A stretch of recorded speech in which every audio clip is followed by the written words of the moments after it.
Welcome students. स्वागत है आपका मेरे YouTube channel Hindi made easy में। और आज हम महाभारत की श्रृंखला में करने जा रहे हैं पार्ट 14 जरासंध। पांडव इंद्रप्रस्थ में न्यायपूर्वक राज कर रहे थे।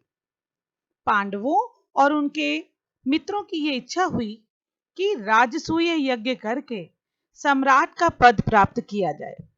इस विषय में युधिष्ठिर ने श्री कृष्ण से सलाह की। श्री कृष्ण ने बताया कि राजसूय यज्ञ तो वही कर सकता है जो संसार के नरेशों का पूज्य हो या उनके द्वारा सम्मानित हो। मगध के राजा जरासंध ने सब राजाओं को जीतकर अपने अधीन कर रखा है। सभी उसके नाम से डरते हैं। यहां तक कि शिशुपाल जैसे शक्तिशाली राजा भी उसकी अधीनता स्वीकार कर चुके हैं। तो जरासंध के रहते ये राजसूय यज्ञ कैसे होगा? तो जरासंध के बारे में जानना यह जरूरी है कि जरासंध कौन था। जरासंध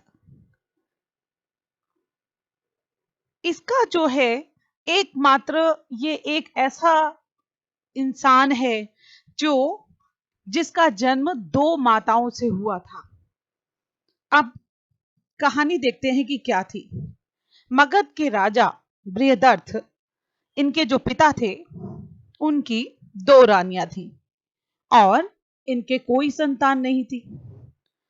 तो संतान प्राप्ति के लिए उन्होंने बहुत प्रयत्न किया, बहुत कोशिश की, लेकिन कोई फायदा नहीं हुआ और फिर वो राज्य से हमेशा के लिए जंगल में चले गए।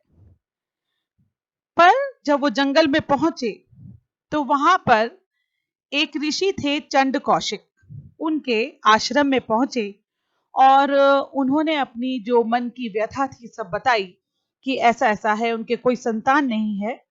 और उन्होंने ऋषि चंड कौशिक को प्रसन्न करने की कोशिश की।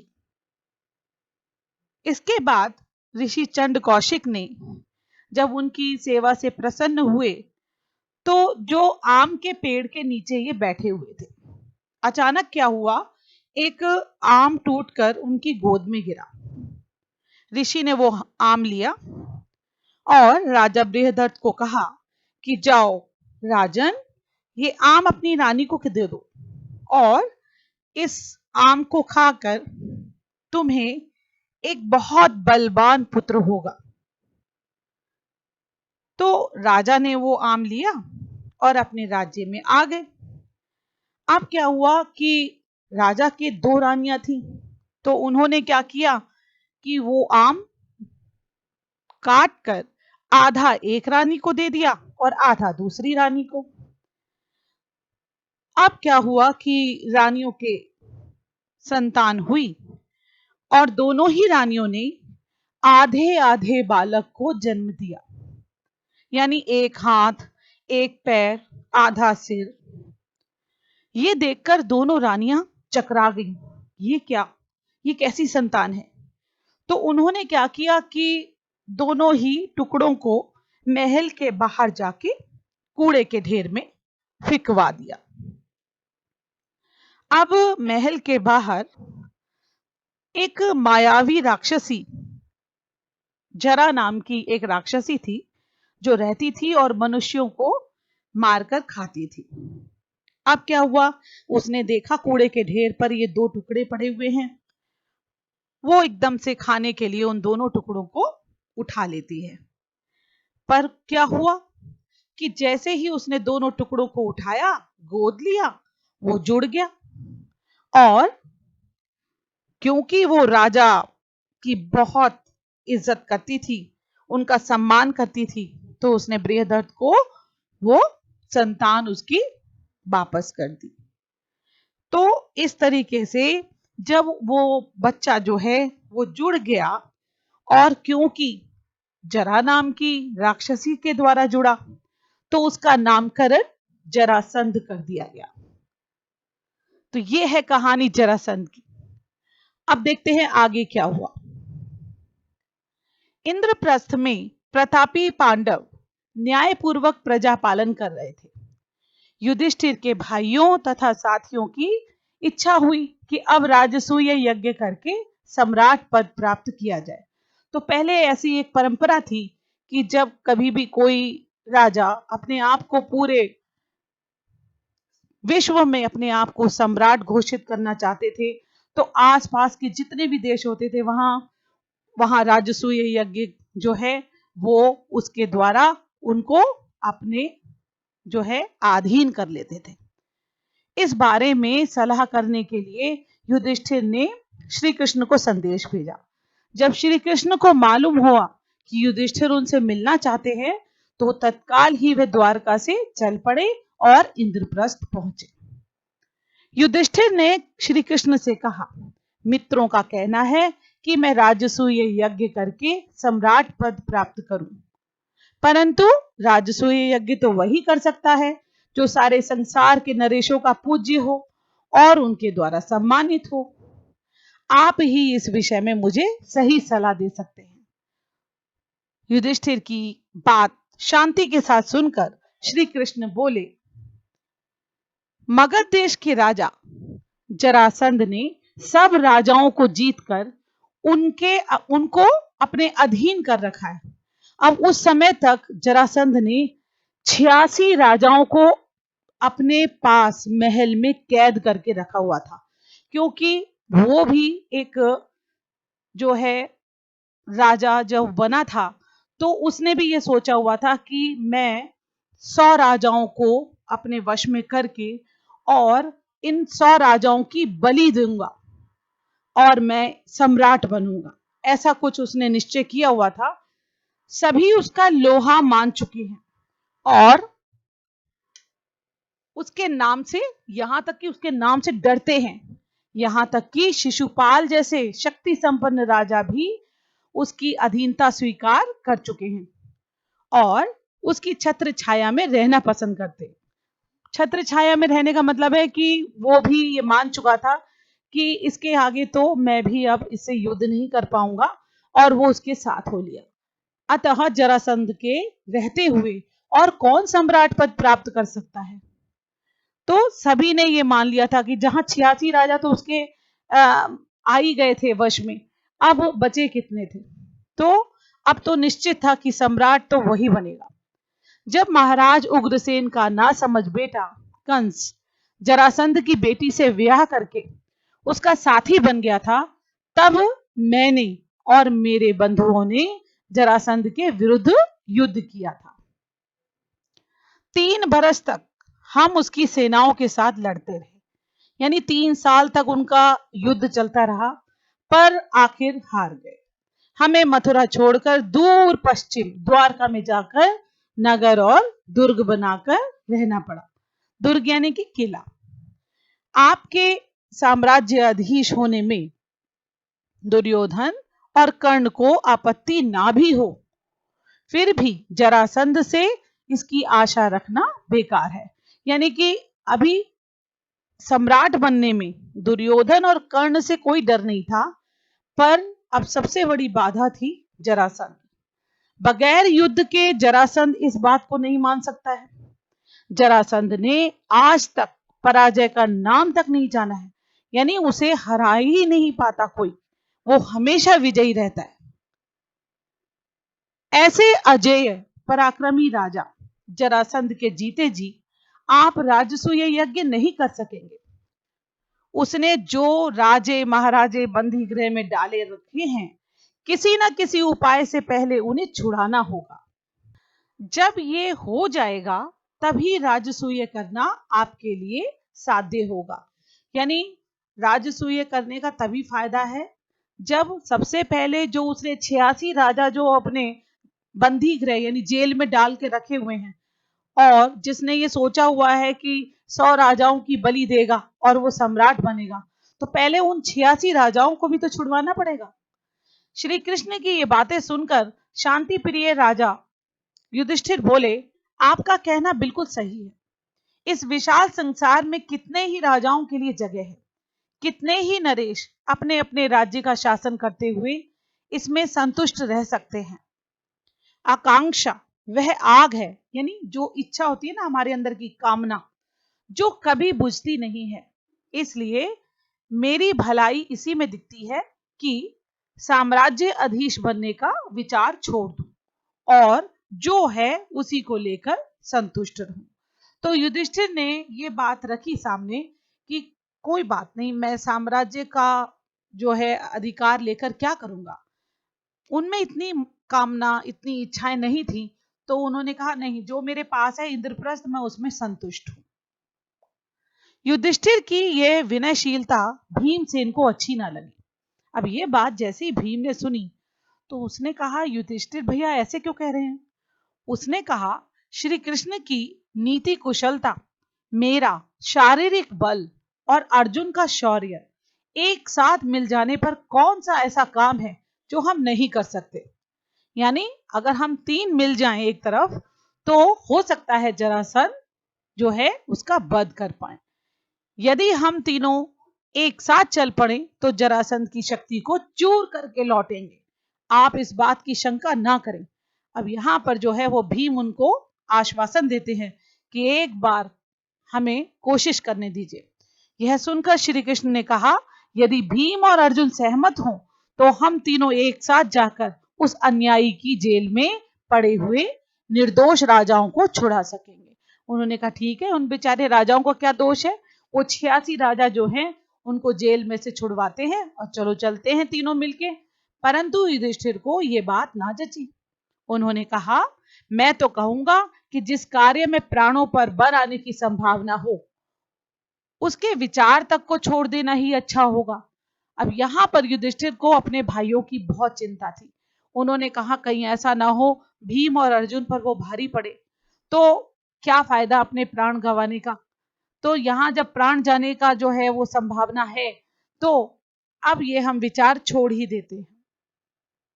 यह सुनकर वीर अर्जुन बोला, यदि हम यशस्वी भरत वंश की संतान होकर भी कोई साहस का काम ना करें तो धिक्कार है हमें और हमारे जीवन को।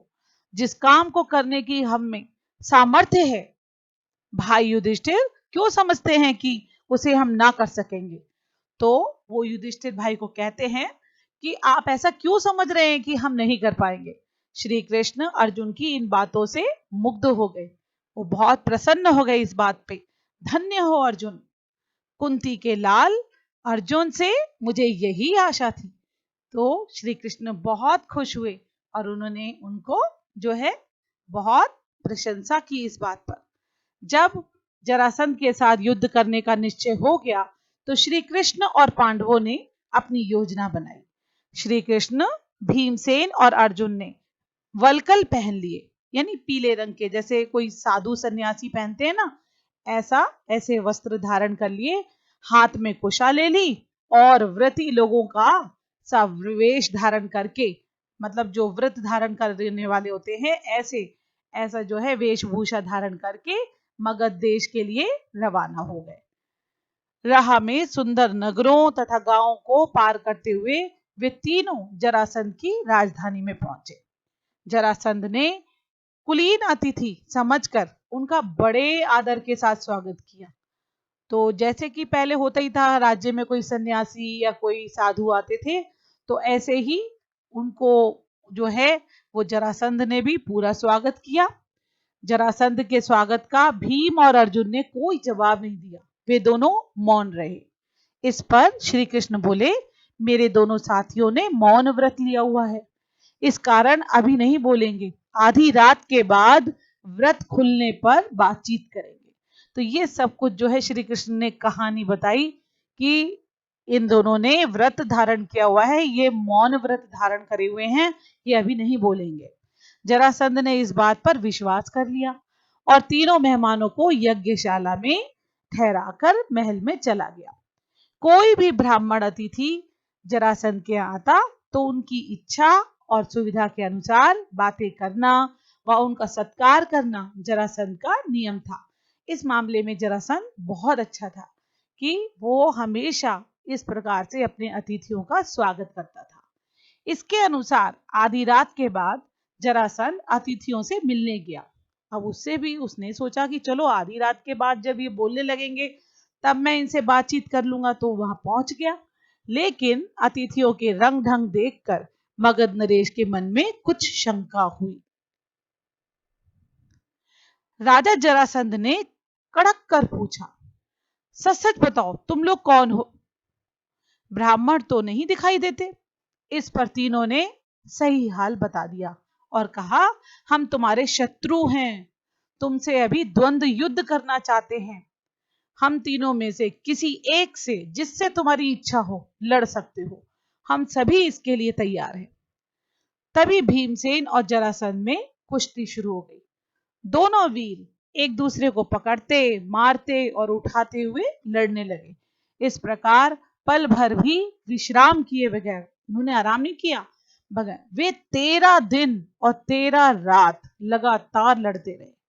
14वें दिन जरासंध थककर जरा देर को रुक गया, पर ठीक मौका देखकर श्री कृष्ण ने भीम को इशारे से समझाया और भीमसेन ने फौरन जरासंध को उठाकर चारों ओर घुमाया और उसे जमीन पर जोर से पटक दिया। इस प्रकार अजेय जरासंध का अंत हो गया।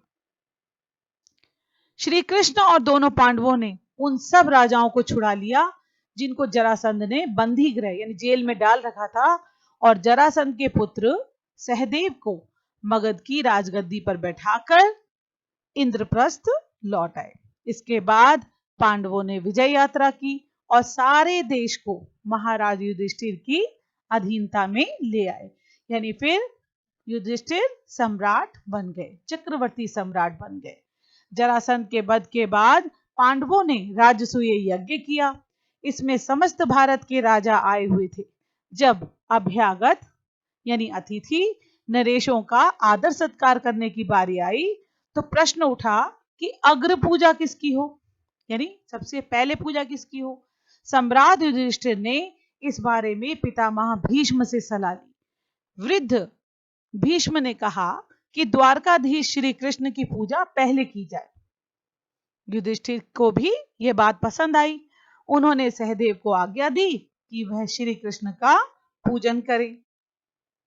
सहदेव ने विधिवत श्री कृष्ण की पूजा की।